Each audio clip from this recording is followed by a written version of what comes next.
Hey guys, welcome to another video. I know I've been slacking, I'm really sorry, but I'm going to pack a lot of stuff into this video.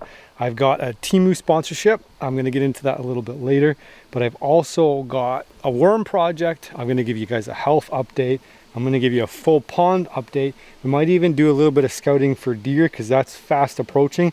Do want to get to some exciting news. First of all, this pond has cleared right up. Nature's Pond Care, we threw in the fall solution, and I don't know if it was like the temperature decrease or what have you, but it's clear. This is ultra clear water. You can see down below the surface. Before maybe a month ago, before we put the solution in, it's a natural blend of microbes and basically digests a lot of the algae. But you can see right down the bottom. I'll drop the camera down there. Also good news is we only lost 4 fish this season out of 150, and I've been taking out 1 fish per week for consumption. I'll probably grab another fish right now. There's been no sign of Lois, giant 15-pound Lois. She never died. She at least never floated to the top. She might have sunk down on the bottom and never seen again. Also, Clark's Bent 2 is still alive as far as I know. So we had a heat wave come in, and trout don't like heat waves, right? So the water got about 22 degrees Celsius. 4 fish got stressed. They were swimming around the top. I got some footage of that. That's when I was doing the maggot feeder, and they subsequently did not make it. And I've been taking your advice on the worm feeder. This is an earthworm feeder, so it's a takeoff of the maggot feeder, but I had to do some trial and error with that. Kevin's gonna come down here. We're gonna put together the final iteration of the project, and then we're gonna suspend it up top here. We've got a guy wire up there over top of the pond. We're gonna have a look at that. I'm also gonna do my health update too, so I'll let you know how that's going.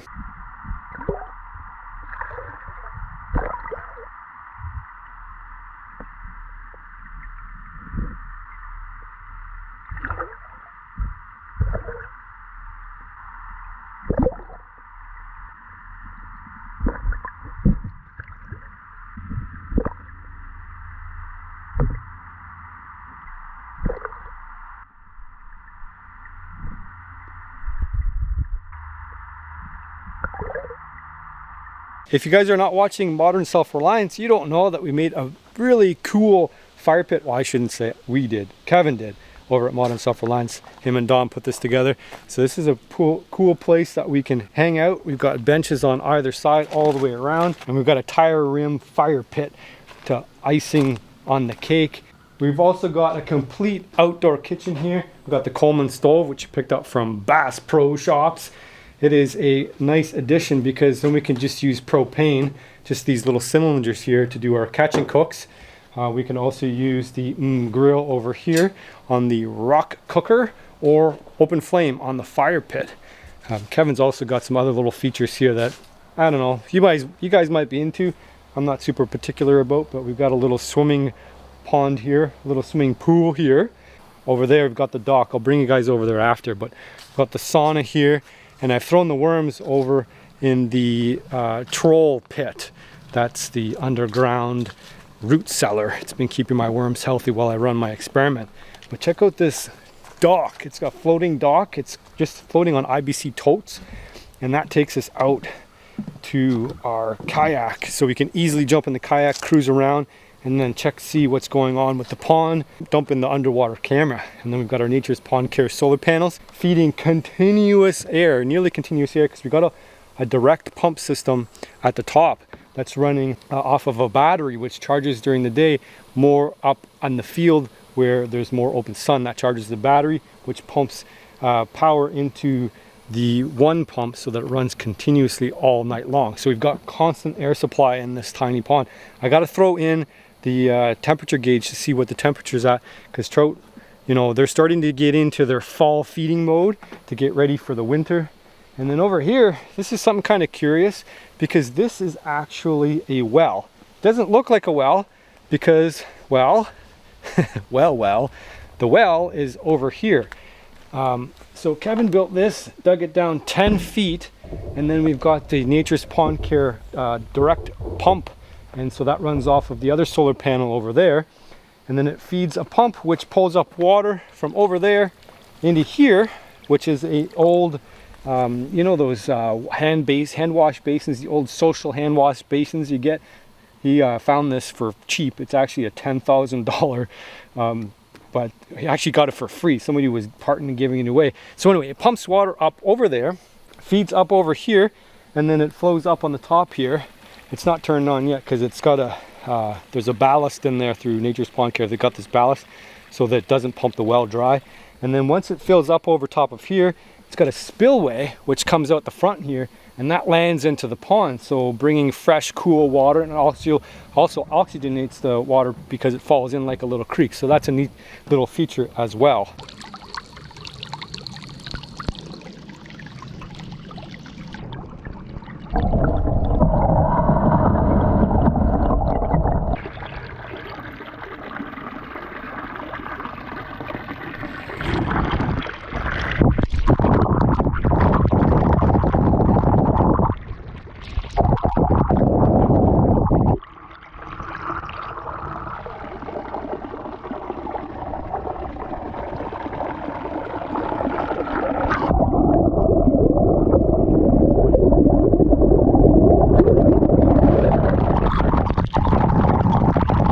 We slip over here, we've got the Bass Pro Shops food plot. I wasn't sure if this was gonna still go, but it's like second year. It's a perennial, so it just keeps popping up as long as it's got sunlight and doesn't get disturbed too badly. You can see in here, the rabbits are using it. I thought the deer might come and have a poke, but they have been mostly sticking to the back end of the property, which is pretty typical. And then I did a big upgrade over here, which actually incidentally looks like it backfired. This is the first time coming over here. But since the water levels have dropped, this area here used to be completely submerged underwater. And I didn't like that, it was so deep. This was a while ago, I filmed a little bit, but I didn't really put it together in a video, so I'll add it to this one here.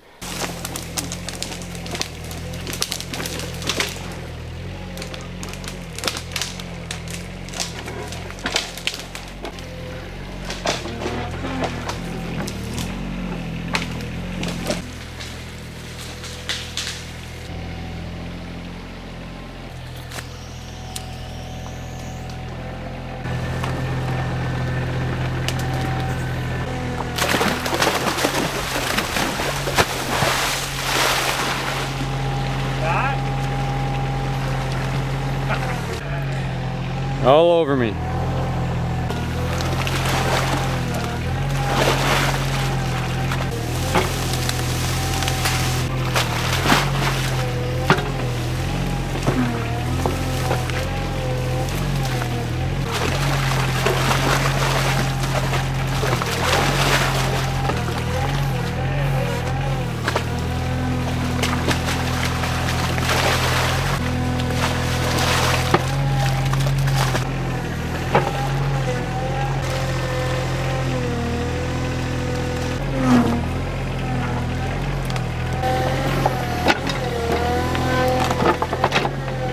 So little rejig here on the back swamp bog.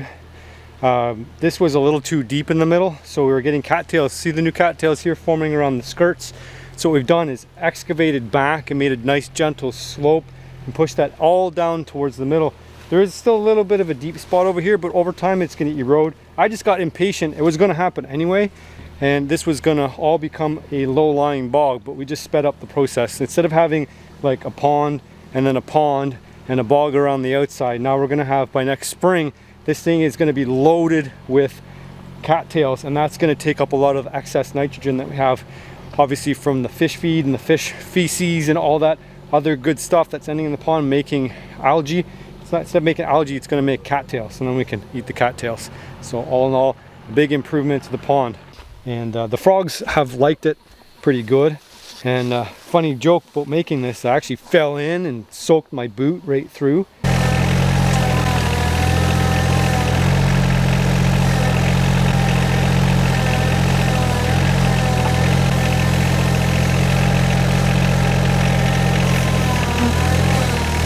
But here's the edge here, and it doesn't quite connect because there's a 1 foot gap. But we might have to pull a little bit more dirt over there. It's all a matter of like getting the adjustments right. And then we also built over here and get through the cattail swamp as well. And I hope I don't go in the drink, but made a little floating bog here, which is right there.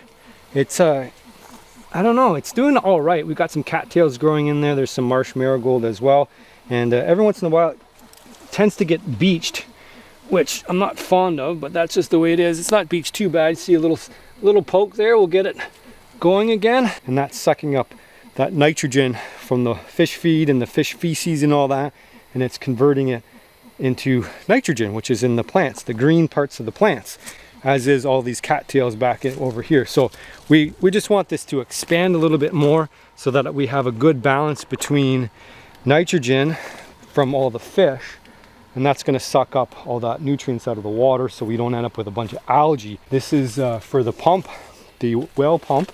That's Nature's Pond Care as well. And this one here too is pumping oxygen. So here's a look from the other side here. And we've also threw some pond dye in there.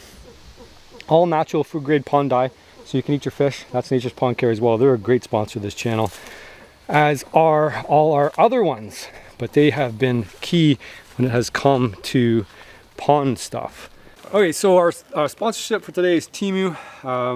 I can't use any of these today because I'm not ready to take all of the fish out of the pond, and these are like survival tools, and they're super inexpensive survival tools. You guys are going to want to stay tuned when I actually use these stuff, because they're deadly, and they're cheap too, like ridiculously inexpensive. I think the most expensive item that I have in here is like 12 bucks. That's crazy. Which is crazy because it's like a ton of stuff. But well, I was there when it arrived. I was like, holy moly. Yeah, I got everything, man. well, this is a fly trap, so I probably should have brought this one out earlier. Oh, like really? So fruit flies get caught in that? Yeah. So you put whatever bait you want in there, meat or something like that, and they crawl in and they can't come out. Fill it with carbon dioxide. Right, and then all the mosquitoes will go in there. I don't know if you can attract mosquitoes in there, but definitely those house flies when they get really bad, the bot flies and all that. Yeah. After the mega feeder's done and they're all around here, you could just set that out. But that's like a couple of bucks. I'll put a whole list down below. But that's again, cool. I spent hardly any money on any of this stuff. You want to open that one there? This is a standard kind of gill net here. So that's a throw gill net. Again, not more than 12, 16 bucks, under 20 bucks anyway. I'm not going to pull this apart because it's going to be hard to put back together. This might be the full gill net. So that may be like the kill slice that we put on the pond, take everything out. Here's the little mini gill net. This one you hang on a fishing rod, you cast out, and then it just, you know, devastates the fish. Probably for smaller fish, but we're going to try it on our pond, see what happens. It was so inexpensive, I got 3. These may or may not be legal to own while you're fishing, so I would definitely 100% be careful about how you use these or how you buy these or where you have them, because you definitely want to keep them for survival only. Here's another mini gill net. So that's it's a fish trap. So it's got like a bunch of funnels so the fish can go in. I don't know if it's going to work here, but it would work for crawfish or obviously minnows too. It's a pretty slick one. We've got little bait traps. These are for carp fishing. I thought that'd be neat to use for the trap, so we need a bigger trap than that to try it with because we don't have any fish that would fit in there. It looks like a light fixture. Yeah. You could put it like, this is like a dangling lantern thing. Kevin's getting off a track here, but yeah, you could use that for decoration if you wanted to. Like that's cool. Like a hanging lobster trap. I also got some ammo from Slingshots. Got a pile of that in there. That's all ammo. More ammo. I got like tons and tons and tons of ammo. Because I'm like, they gave me a budget on the sponsorship. I'm like, what do you want to get? I'm like, well, I don't know. So I ended up got every single fish trap that they had. And then I started getting like, I'm like filling my order with Slingshot. Here's another fish trap. You want to open that fish trap up? Oh, look at this stuff here. So I got like piles of fishing hooks too. These are mini fishing hooks. You guys go to the store, you're going to pay like, I don't know, 12 bucks for these. This is like 2 bucks each or something like that. It was ridiculous for like hundreds of hooks. So I just absolutely loaded up. I got some clay ammo as well to shoot with. Again, we're gonna throw these in the pond and we're just gonna clean it all out. So it's a funnel trap as well. And what I was gonna do was I was gonna grab these little bait buckets here, these carp bait buckets here, and put fish feed in it because it closes. It's like a little contraption that closes. And then you can put that inside and then suspend it. And I want to see if a trout's actually gonna want to swim in there. This is like super ultra portable. You know, weighs nothing. You could easily carry it with you. So if you're talking about survival, like these 3 alone here you could carry on, you know, on your person all the time. Although I would say they're not legal in most situations to use a gill net for, you know, sport fish, especially around here, but legal to use in the pond because, you know, the fish are my property, so I can harvest them however I want. Pectoral workouts? Does it No. actually give you a good burn there? So there we go. We're gonna try all these gill nets on a future video, probably November, December, before the pond freezes out. We're gonna take every single fish out so that we can eat them. So thanks Temu for sponsoring this video, and guys stay tuned to that episode. So we do got to check the temperature gauge to figure out, they're feeding really good now, so they're temperature sensitive, remember, so under 20 degrees Celsius water temperature, 17, 15 degrees ideal. So they're feeding like mad now because we got the cool nights in the fall. So we've got our tools that we need. We've got newspaper.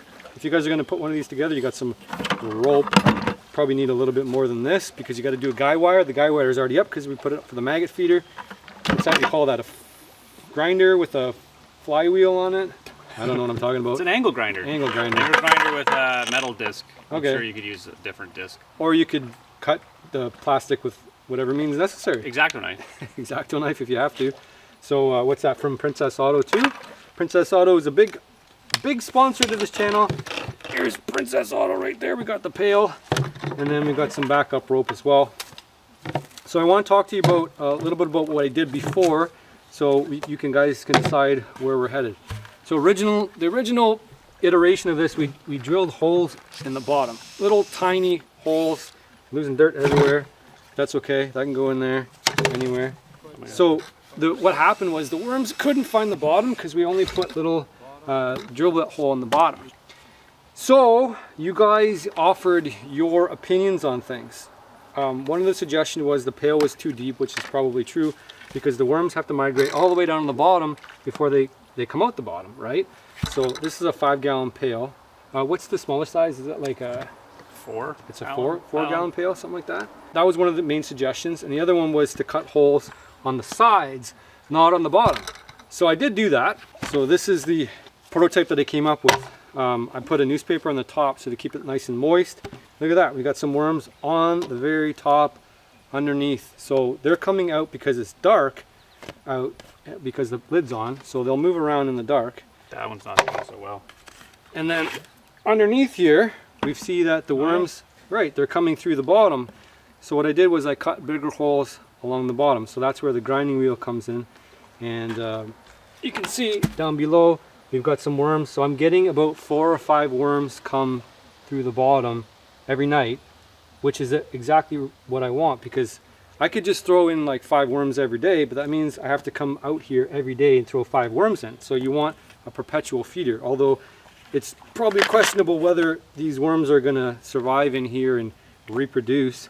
But the point is, you can go on the first couple of rains of the spring and pick enough worms that it's just going to keep feeding it over time. But this is a spring and a fall project because the temperatures won't permit this to work in the middle of the summer, for the very fact that worms are also very temperature specific and they want to stay in that 15 to 20 degrees Celsius range. I had this out on my balcony testing it out, and I found like on the days where it goes above 20, it was pretty, they got stressed out. The worms got pretty stressed out, so I'd pull them from the top, I'd put them underneath, and then they'd have to migrate back down. And so I was getting a lot of worms die at the top because they couldn't take the, you know, during the day they didn't want to migrate. So I'm going to show you how we build this. If you guys want to put one together, we need a pail first over there. So Kevin's going to grab that pail. What you're going to do is you're going to take a marker and you're going to make a bunch of little squares. You can make whatever size they want. The worms don't care. Same principle that the maggot feeder worked on, but the maggots want to go down. Worms actually want to go down to find a better environment. And obviously we're setting up a trap so that when they come all the way down to the bottom, they end up coming out. So maggots, once they complete their life cycle, they naturally want to drop off into the dirt and then set off into the next part of their life cycle. But worms are more reacting to temperature in the environment, and if it becomes hot, like during the middle of the day, they're going to go down, and then they're going to move away from the sunshine. So that means a lot of these worms are going to be falling off at night. So let's get this thing cut and we'll move on to the next step. to expedite things, I'm going to dissect the one I already built, because actually this prototype is pretty good, and then we're going to build off of this one. So you think this is like a 4-gallon pail? Something like that? Is there a bottom on that? I don't know. It doesn't really matter. I think it's like a half size. It's a half size. So maybe like if that's a 5-gallon, this is like a 2.5. Let's just say it's a 2.5. You can also just take the 5-gallon and not fill it up all the way to the top. So anyway, the point of this is I don't want to have to rebuild this entire thing, because, well, the second iteration was pretty good. We are going to take a lot of these worms out. So let's break this down and I'll show you exactly how I put it together. Making a little bit of a mess of Kevin's artificial grass. He's getting inside, he's boiling. We'll sweep it off. Okay, so you can see right there, we've got all those rings cut out. And the next thing we did, and this might be project number, volume number 2 or whatever, part number 2 for this worm feeder, because they are kind of getting caught up a little bit in the wire mesh. So the wire mesh might be something that we cancel out. But the wire mesh is intended so that the dirt doesn't fall all the way out.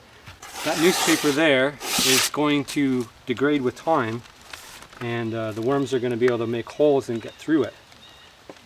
Got some of that. I just brought that for demonstration purposes. We can reuse the old stuff. It's already got holes in it. It's nice and wet. You do want to wet this so that the worms can push through it a little easier. And maybe we'll try this one here, and I'll give you guys an update.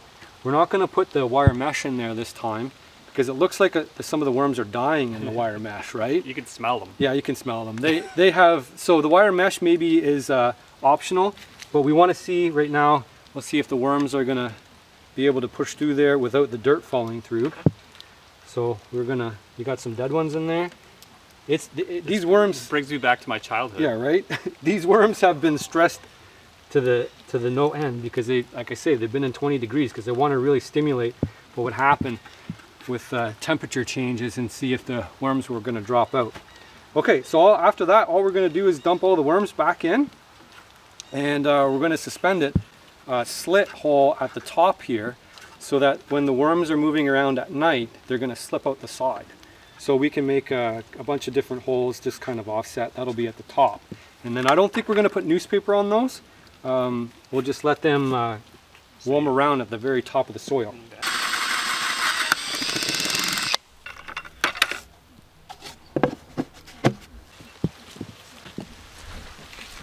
And to celebrate the worm feeder, we got a little bit of rain coming in.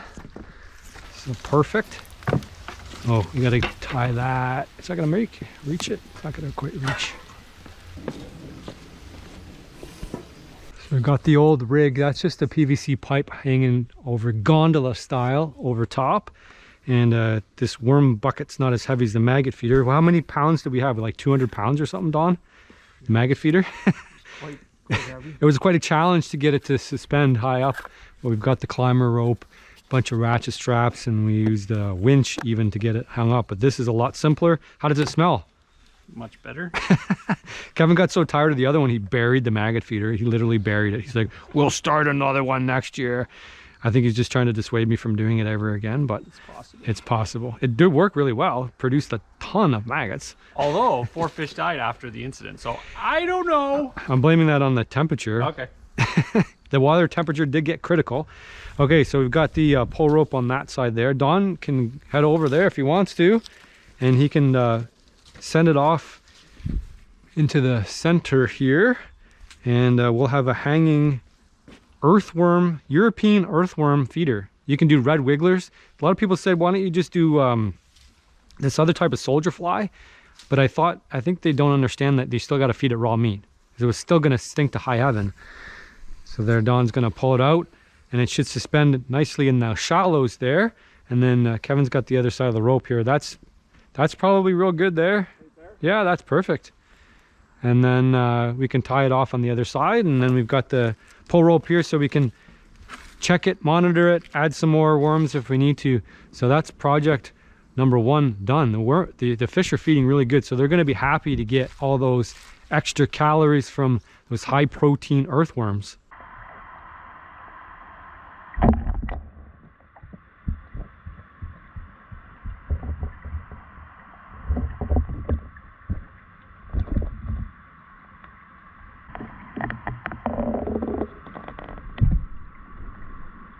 There's all kinds of trout here just cruising.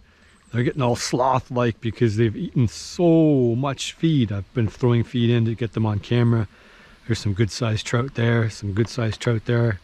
There's one, he's just lazy right at the top here. Oh, he's spooked because he saw me. I wanted to try a little bit of an experiment and see how long it takes a fish to get on this worm here. It's got no hook on it, and I've been dangling it over there on the other side, and then seeing the fish come in. There's no better bait for trout than a worm, I'm telling you, straight up.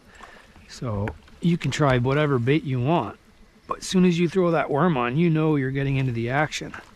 So we're going to try to drop it down here in front of the camera. I just got to try to figure out which way this camera is oriented, because I don't think it's going to take too long for a fish to come in and grab it. So this is the aqua view. It's a real-time display here. So we'll see, hopefully we've got the camera aimed in the right direction, but we'll find out soon enough. Oh, there's some whole bunch of fish swimming right in front of it. Oh, I actually caught I got a fish on the line. Oh, he just hit the did you guys hear that? He hit the pontoon here. There's no hook on it, so I've got no way to catch actually catch the fish. So I think the that might have spooked him. Okay, the camera is going to be facing out now, so I think it was facing out the last time too. But man, that didn't take long. I just threw it down there and got a fish. Interested. Oh, there we go. Oh, it just swam by. Come on, fishy, fishy, fishy. Look at them go after it. Little sharks. Yeah, I'm not going to catch it though, am I? Oh, now they're going after the sinker. What the heck? Oh no, there's a little bit of worm left on there. Come on. Here, fishy, fishy, fishy, fishy. Here, fishy, fishy, fishy, fishy. Let's see what kind of action they like. They don't like the flicker too much. You see the temperature is good. It's a 65 degrees Fahrenheit. Not sure what that is in Celsius, but they are super, super active right now. Oh, here comes one. And he got it. Look at them mouth it. Oh. It's still going after it. Wow, there's so many fish down there, it's crazy. So apparently if you just jig the crap out of this worm, they love it. They just go bonkers for it. You just fish right off the dock here. I'm using a loud voice, they don't seem to care. Jigging the crap out of this worm. The more action, the better. Look at them. That one just made a swipe, but he missed it. There, that guy got it. You can see they don't care about the split shot. They don't care about the line. They don't care about the action. They're just gonna come and grab it. That's a pretty neat experiment, guys. Like, if you want to catch a trout, just jig the crap out of a worm. Look at them go. They don't even care that I'm only 2 feet away. Alright, well that was an interesting experiment. Wonder if they'll come up to the top here. I don't think they're brave enough for that. There's that floating bog coming by here, and you can see it's got a couple flowers on there. I don't know what that's flying from, but it's got the marsh marigold in there. There's some, actually looks like some mint there on the edge. Looks like it's got some wild mint there. Got the cattails. Probably gonna have to rescue that in the shallow end there as the ice freezes up, and then we'll chuck it back out next spring. It should take over. Should have some good results there. You can hear the aerator kicking on a little bit more as the sun gets through the trees. There's a nature's pond care. Pretty sweet results. Lots of oxygen for those fish. Keep them super active. The analog thermometer, yeah, it's confirming it's just a bit under 60. Looks like maybe 59 Fahrenheit, which is 15 Celsius, which is the optimum temperature for trout right now. 15, 16 degrees Celsius, 60 degrees Fahrenheit.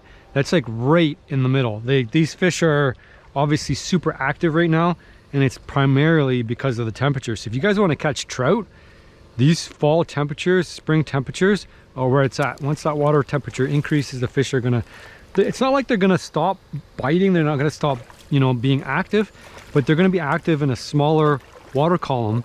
They're not gonna come up on the top. Right now they feel comfortable everywhere, and so they'll swim out of, you know, just the optimum temperature zone. They're not sitting on springs.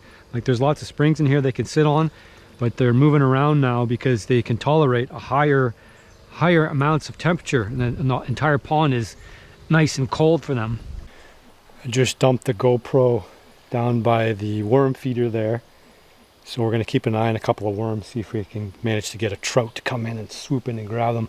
I have my doubts today, only because the water's ultra clear, and if I can see the fish, then the fish can see me. And the other question is whether they're going to be able to see those worms wiggle. But I know from doing research that a worm dunked into the water like that will actually survive for over 2 weeks, or up to 2 weeks I should say. So there's a lot of time for a fish to swim around, notice it off the bottom and grab it. And there's absolutely no way that that worm's going to be able to escape there, because it's all lined with geotextile. So that worm is basically sitting duck to any trout that swims by. A trout just swam by there. I don't know if you guys are going to be able to see it. I don't know if it swiped anything, but it looks like a bigger sized trout right about there. Just swam by. I don't know if it noticed a worm or not. So this is going to be a curious experiment. It's nice to see them nice and shallow like that though.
Well, when we first started this pond, a lot of people had doubts on whether or not this was going to work. Some people called it a cesspool, or just a death trap for fish. But man, this water is now crystal clear. I'm impressed. Middle of the way through the summer, there was a lot of algae, but since we put the cattail in the swamp in there, things really changed over. The fish are doing really, really well, and the water is ultra clear. It's not like mountain clear. A lot of it's from the dye, so I'm interested to see how long this Nature's Pond dye is going to stay in there. But it definitely helped knock down the algae. That's the primary reason. You throw the dye in there, it blocks the sunlight, and then the algae can't feed because it can't photosynthesize. The alternative, of course, is to get the good balance. But having both of those is definitely helpful. A good balance between all the aquatic plants and knocking down the algae, getting rid of a little bit of the sunlight, it's all beneficial. But having that thriving ecosystem, it takes time and it takes effort. And we put a lot of work into this pond.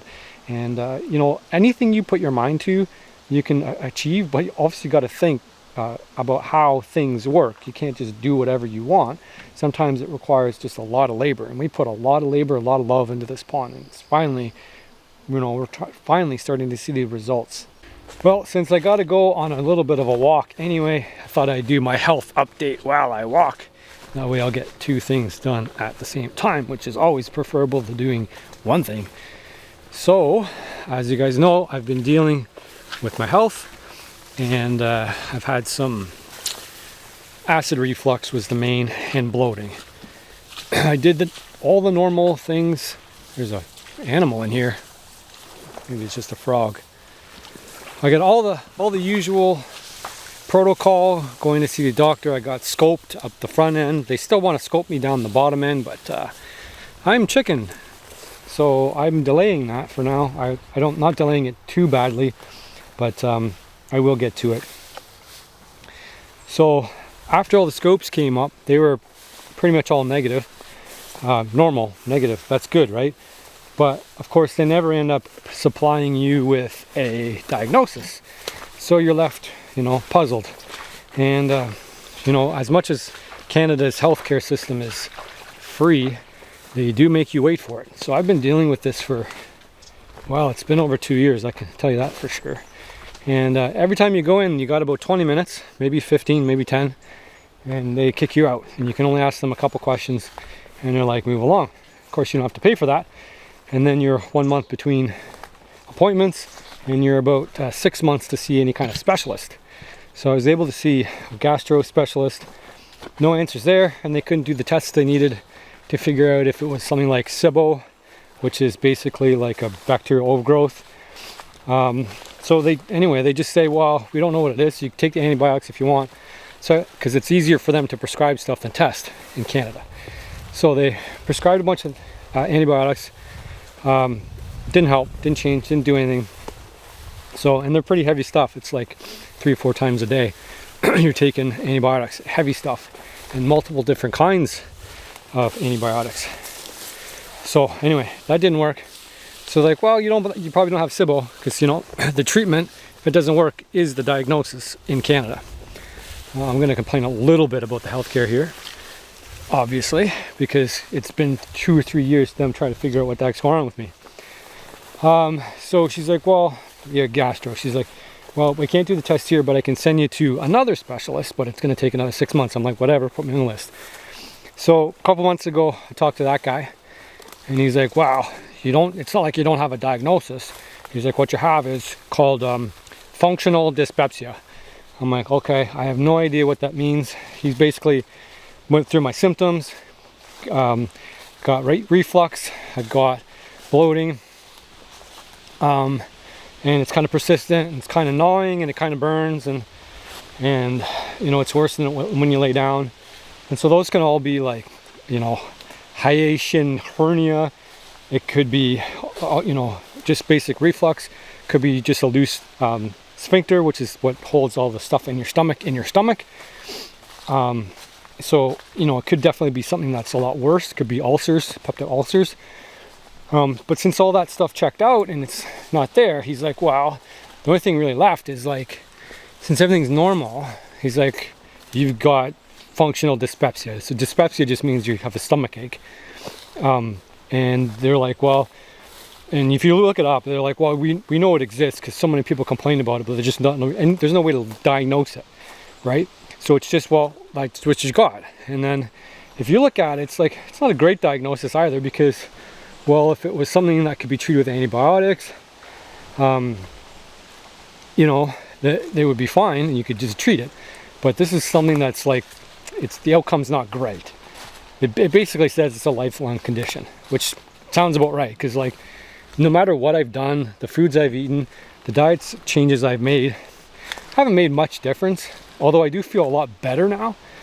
I've been taking some ginger, which is supposed to help a little bit with the bad bacteria, and that's also incidentally what you're supposed to use for, or what kills the antibiotics kill too.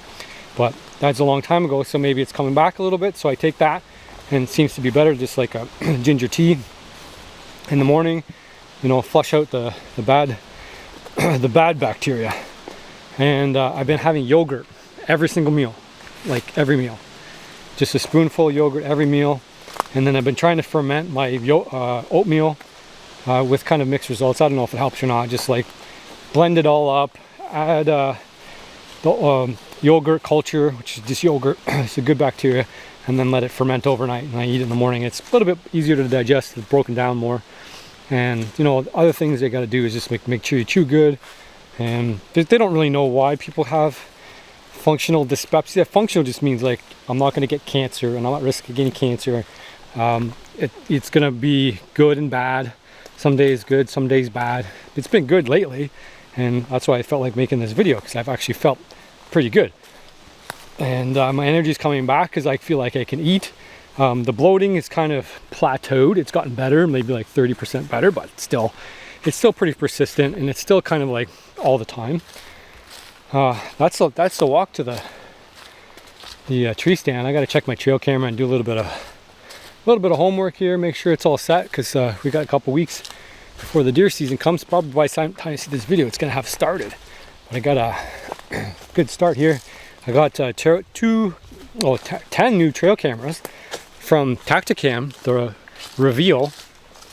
And what's cool about it is it sends me live images. So basically, as I'm out here, or as I'm home, I should say, I get live feed of exactly what's happening. And I've noticed after, you know, having the camera a little bit, that it stopped sending me pictures.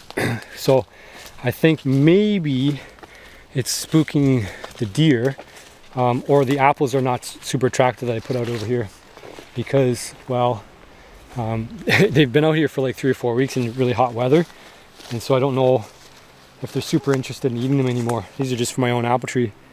Is because it's like way up in the tree. I'll show you some pictures of that too, but I'm gonna leave that just to kind of see what's here when I'm not here. The idea was to actually be able to track the deer here too, but my concern right now is like the deer around here spook so bad. I put the Reveal up there, it might shoot a flash down there, and this is where I want to shoot the deer from. This is exactly where I want the deer to come. So the question is, if I put the Reveal up in the tree where the browning is, they won't spook. Like they don't spook. Hear any deer spooks with the camera.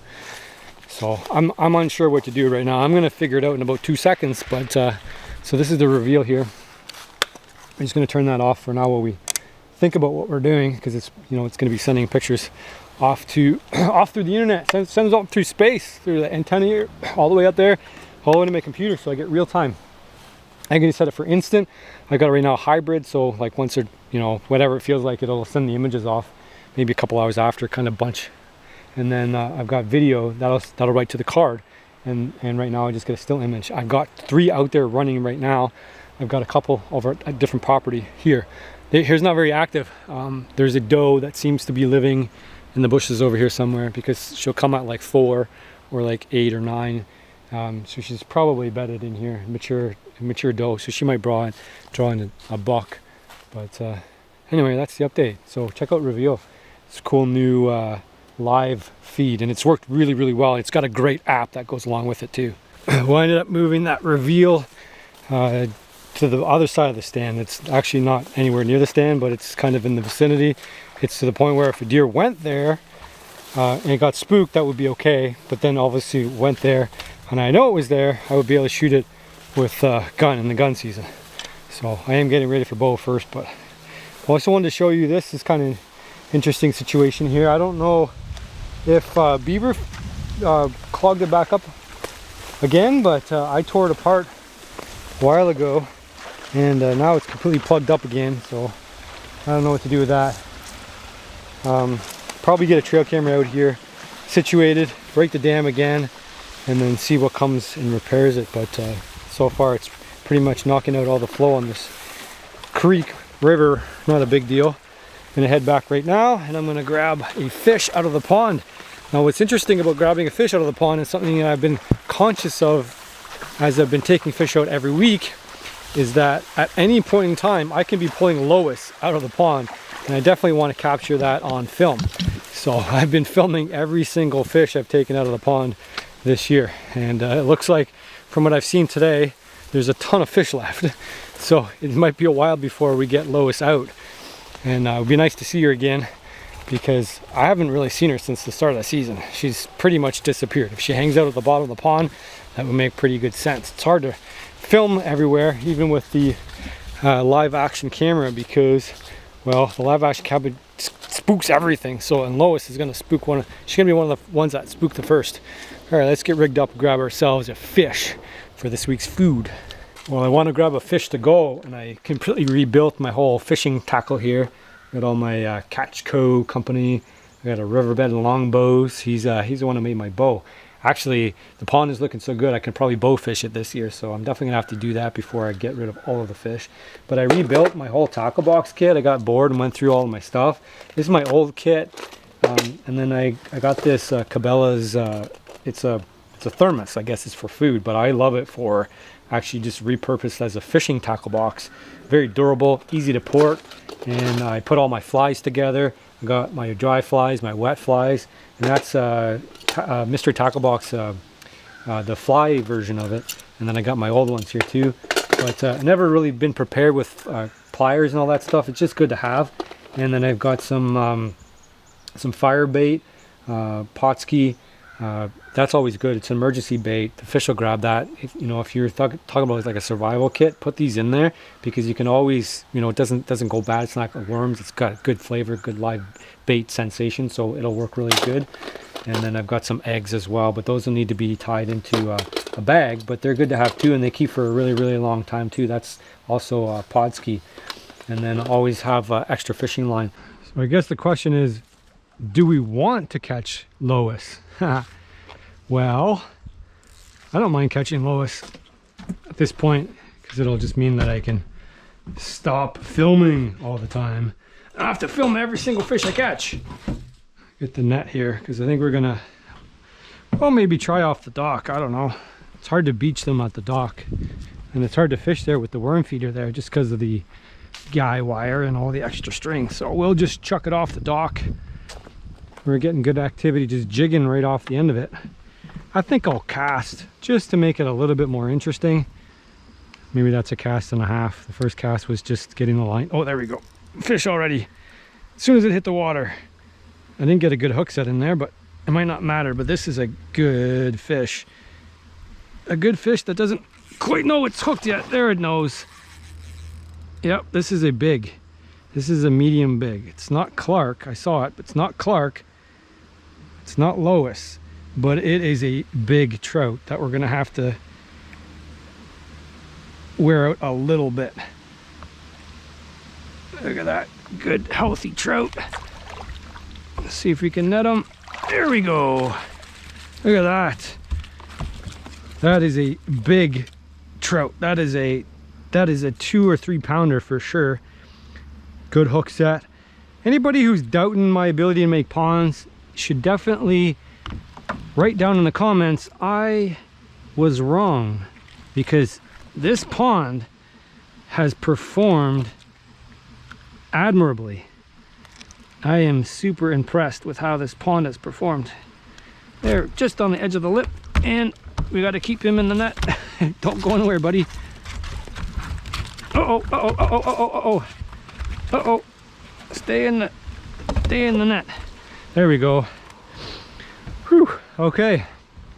This will be a live well. There we go. Is he gonna be all right in a live well? I think Kevin's gonna like that. Put him in the live well here for a second. It's kind of like your original home back at the hatchery. You would just swim around in circles all day long. We can hand fish a trout.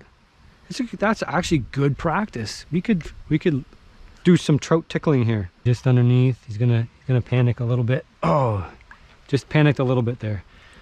But yeah, trout tickling. This is the trout tickling. Trout tickling. There we go. We got him. We trout tickled, just like that. Pretty sweet. Okay, Mr. Trout. I am sorry, but this is the end of the line. The end of the line for you. So I got a bit more worms here. These are actually picked worms. I just kept the containers because it's nice to have a couple of ones ready to go as soon as you want to go fishing. So I keep those in the fridge, but fishing season's almost over now. It's fish feeding time. So what I'm gonna do here is I'm just gonna top this up, and then we're gonna let this passive worm feeder, the earthworm feeder, the dew worm feeder, or whatever you want to call it. I know you guys have different names for worms in the US than we do here. You see those ones are just camping out, and then we'll add another bunch there. And then this is going to be all I've got for worms, but we're going to translate those into fish food anyway. Just lock this step nice and tight.